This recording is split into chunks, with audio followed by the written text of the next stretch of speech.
So hello friends, welcome to the channel. आज हम ECG quizzes के आंसर्स के बारे में डिस्कस करेंगे। ज़्यादा समय ना गवाते हुए सबसे पहला क्वेश्चंस देखते हैं।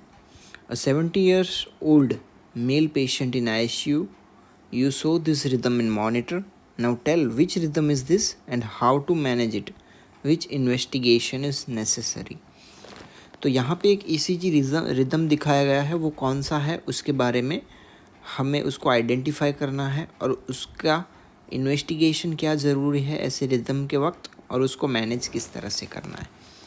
तो सबसे पहला ये जो रिदम हमें यहाँ पे दिखाया जा रहा है ये है टोर्सा पॉइंटिस।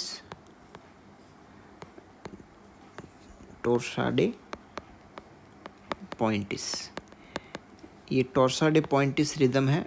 इसको और हम बोल सकते हैं पोलीमॉर्फिक वेंट्रिकुलर टेकीकार्डिया। ठीक है,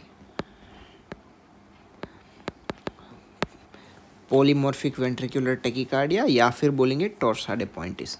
जैसे कि आप लोग यहाँ पे देख रहे हैं ये वीटी ही है बराबर, बट जो वेंट्रिकुलर रिदम्स है उसका मॉर्फोलॉजी हर बार अलग आ रहा है, इसी वजह से उसको पॉलीमॉर्फिक वेंट्रिकुलर टेकीकार्डिया बोलते हैं।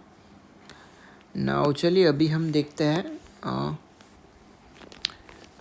इसका मैनेजमेंट कैसे होगा बराबर, और उसके इन्वेस्टिगेशन। तो सबसे पहले जो टोर्सा डे पॉइंटिस है उसका कॉज क्या रहेगा उसके बारे में डिस्कस करेंगे। ज़्यादातर कॉज जो रहेगा ये rhythm, first cause is QT prolongation. अब उसके बहुत से रीज़न हो सकते हैं, जैसे कि है हाइपोकेलेमिया, दूसरा है हाइपोमैग्नीशियमिया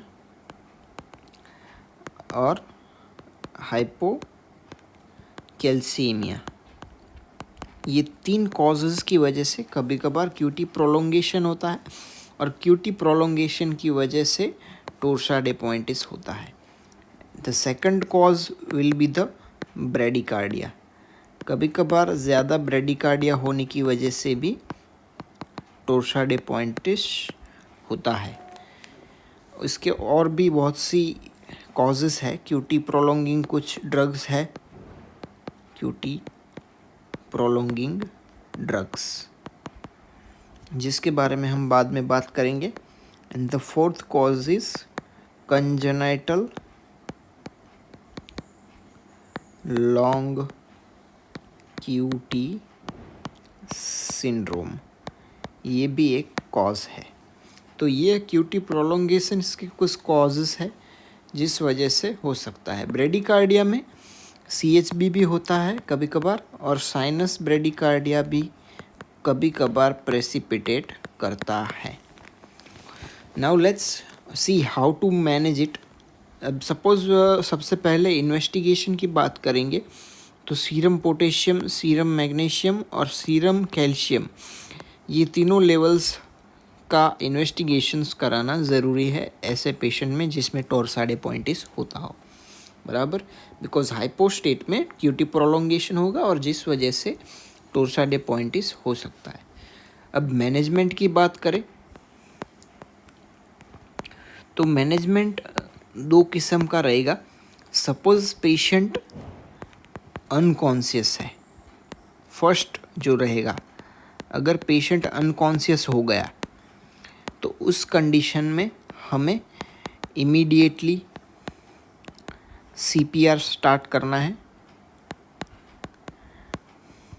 फिर defibrillation is the one and only option for this patient with 120 to 200 joule shock. Unconscious patient में इमीडिएटली CPR इनिशिएट करके डिफिब्रिलेशन देना है 120 to 200 जॉल। अनकॉन्शियस पेशेंट, या फिर हम बोल सकते हैं पल्सलेस, जिसके पल्स नहीं आ रहा है। अब सपोज पेशेंट स्टेबल है बराबर, कॉन्शियस है एंड पेशेंट अभी डिटोरिएट नहीं हुआ है, तो उस समय हमें सबसे पहले इन्वेस्टिगेशन करना पड़ेगा कि कौन से इलेक्ट्रोलाइट की कमी है, जैसे सीरम मैग्नीशियम, सीरम पोटेशियम और सीरम कैल्शियम, बराबर। और फर्स्ट लाइन ऑफ ट्रीटमेंट रहेगा ऐसे केस में, first line of treatment will be MgSO4 magnesium sulphate injection 2 gram over 10 to 15 minutes. तो ये जो है ये टॉर्साडे पॉइंटिस का फर्स्ट लाइन ऑफ ट्रीटमेंट है। अगर आपका सीरम मैग्नीशियम लेवल नॉर्मल भी आता है उस टाइम पे भी MgSO4 2 gram IV over 10 to 15 minute is the first line of treatment for torsades de pointes. तो ये था हमारा फर्स्ट क्वेश्चन का आंसर, जो कि है टॉर्साडे पॉइंटिस।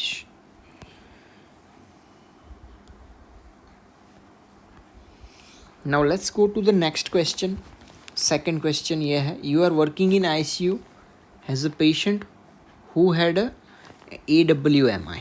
AWMI है anterior wall MI. Suddenly in central monitor you see this ECG rhythm. At that time patient became unconscious. Now identify the rhythm and what is the next step you will do. तो यहाँ पे जो rhythm देखने को मिला है वो है VF, ventricular fibrillation, ventricular fibrillation, ठीक है। अब पेशेंट अनकॉन्शियस हो गया, उसका रीज़न ऐसा है कि वेंट्रिकुलर फिब्रिलेशन में जो ब्लड सप्लाई है वो ब्रेन को नहीं मिलेगा और जिस वजह से पेशेंट अनकॉन्शियस होता है। Now this is the very critical condition.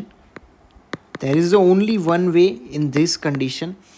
First you have to start CPR immediately as fast as possible, and then the one and only treatment for this case is defibrillation. तो 200 joule का 120 joule to 200 joule का shock देना है जिससे कि ये patient revert होगा।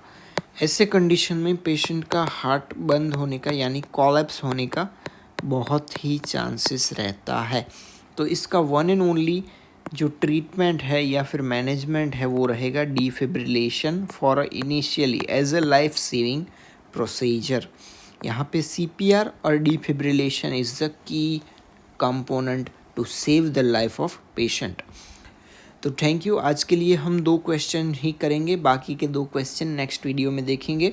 अगर आपको मेरा वीडियो पसंद आया हो तो प्लीज़ लाइक कीजिए, सब्सक्राइब कीजिए और कमेंट कीजिए ताकि आने वाली वीडियोस की नोटिफिकेशन आप सभी लोगों को मिलती रहे। Thank you so much.